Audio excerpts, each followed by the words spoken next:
जय हिंद साथियों, कैसे हैं आप सभी। देखिए, आपके यूपी पुलिस री एग्जाम का जो पेपर था उसके 4 दिन की सभी शिफ्टें खत्म हो चुकी हैं। और जो कल का जो पेपर आया है 30 तारीख का, जो कल का जो पेपर आया है 30 तारीख का, उसको देख करके 23, 24 और 25 वाले परेशान हो गए हैं। उसका रीजन क्या है कि जो 30 अगस्त का जो पेपर आया है वो आसान आया है।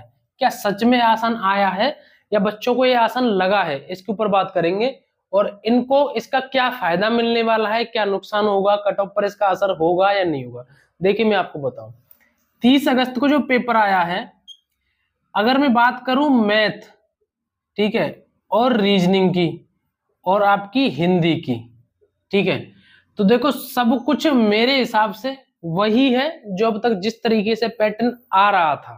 ठीक है, एक सब्जेक्ट बची आपकी जीएस।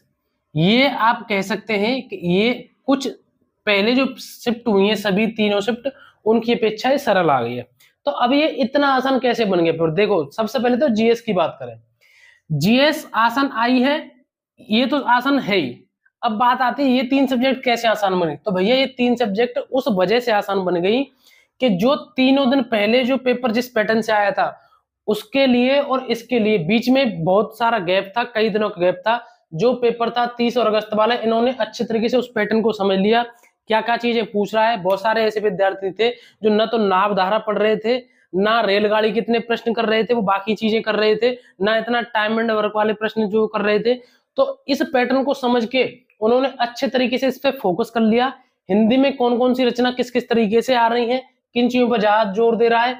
और उन्हें ये भी पता चल गया इस 5-6 दिन में कि रीजनिंग में कोई भी ना तो मानसिक अभिरुचि के प्रश्न आ रहे हैं ना कुछ आ रहे हैं।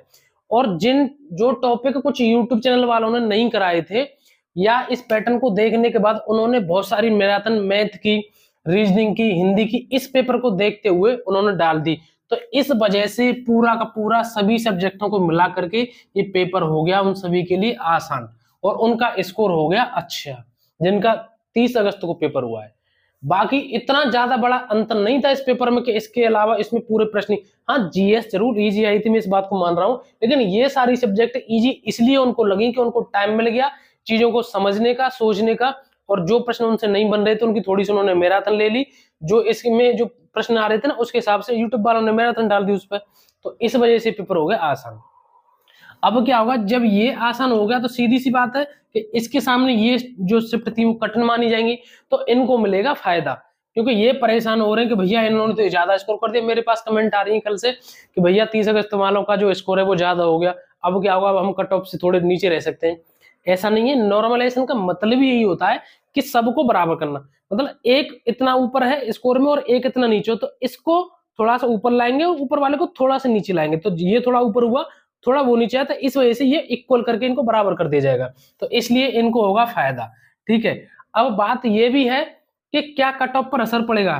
तो देखिए, मैं आपको बताऊं, जब यहाँ पेपर इजी आ रहा है, ठीक है, इनको इक्वल करेंगे, तो देखो जब पेपर कुछ शिफ्ट के इजी होते हैं कुछ कठिन होते हैं तो नॉर्मलाइजेशन में तो उनका बराबर कर देते हैं, लेकिन इस चीज का कट ऑफ पर भी असर देखने को पड़ता है। ठीक है, बाकी जो सबसे ज्यादा 3 शिफ्ट थी वो उसी पैटर्न से हुई है। 30 तारीख का पेपर हो गया, अब 31 का देखना बाकी है। और आपको एक बार बता दूं, ये जो भर्ती बोर्ड है ना, या तो आप कह लो कि जो भर्ती बोर्ड है या फिर जो आप जो पेपर बनाने वाली कंपनी है, जो आप और हम सोच रहे हैं उससे बहुत ही अलग चल रही है। हमने सबने सोचा था कि मानसिक अभिरुचि के प्रश्न आएंगे, एक भी नहीं आया। किसी ने सोचा नहीं था कि 20 प्रश्न से भी प्लस हो जाएंगे मैथ के प्रश्न, तो 20 से हो गए पहले 24, 24 से भी बढ़कर कर दिए एक दिन 27, ये भी चीजें। और एक यहाँ इधर जीएस आसान आ गई। तो कुल मिला के कहने का मतलब ये है कि हमारे हिसाब से ना सारी चीजें जो हम सोच रहे हैं सिर्फ उसी तरीके से नहीं आ रहा। भर्ती बोर्ड ने इस बार ना बहुत अच्छे तरीके से, बहुत अच्छे तरीके से कहूँ या ज्यादा अच्छे तरीके से कहूँ, पेपर बनाया है, सही तरीके से सारी चीजें हो रही हैं। अब एक दिन का पेपर और बचा है, बाकी इनको नॉर्मलाइजेशन में फायदा मिलेगा, मैं फिर से कह रहा हूँ। ठीक है, बाकी इनको घबराने की भी जरूरत नहीं है। नॉर्मलाइजेशन का मतलब ये होता है कि सबको बराबर करने का। ठीक है, तो ये सारी चीजें हैं। अभी एक शिफ्ट का और पेपर बचा है, सॉरी एक दिन का और पेपर बचा है आपका, इसको और हो जाने दो, उसके बाद देखते हैं फिर कि ये जो खेला है इसमें क्या होने वाला है कट ऑफ में। बाकी अपनी भैया एक चीज और देखूं, जो मैं आपको बार बार बता रहा हूँ कि जिनका भी पेपर होता है, यार अब तो हो गए, बस एक दिन की शिफ्ट बची है। ठीक है, तो भैया जिनका भी पेपर हो गया ना, अपनी पढ़ाई को बिल्कुल एकदम निरंतर तरीके से करते रहे। आप सभी को पता है हमारी नई भर्ती आने वाली है, और यूपी पुलिस से मतलब नहीं यार, एसएससी की नई भर्ती है आपकी, एसएससी उसकी जीडी की, एमटीएस की, रेलवे की बहुत सारी वैकेंसी, एनटीपीसी की वैकेंसी। आप ये मानकर चलिए कि आप समझ लीजिए कि उसके सितंबर महीने में शायद लास्ट तक आ जाएगी आपकी जो वैकेंसी है, ठीक है, नहीं तो अक्टूबर फर्स्ट वीक तक आपकी वैकेंसी देखने को आपको मिल जाएगी। तो ये सारी चीजें हैं।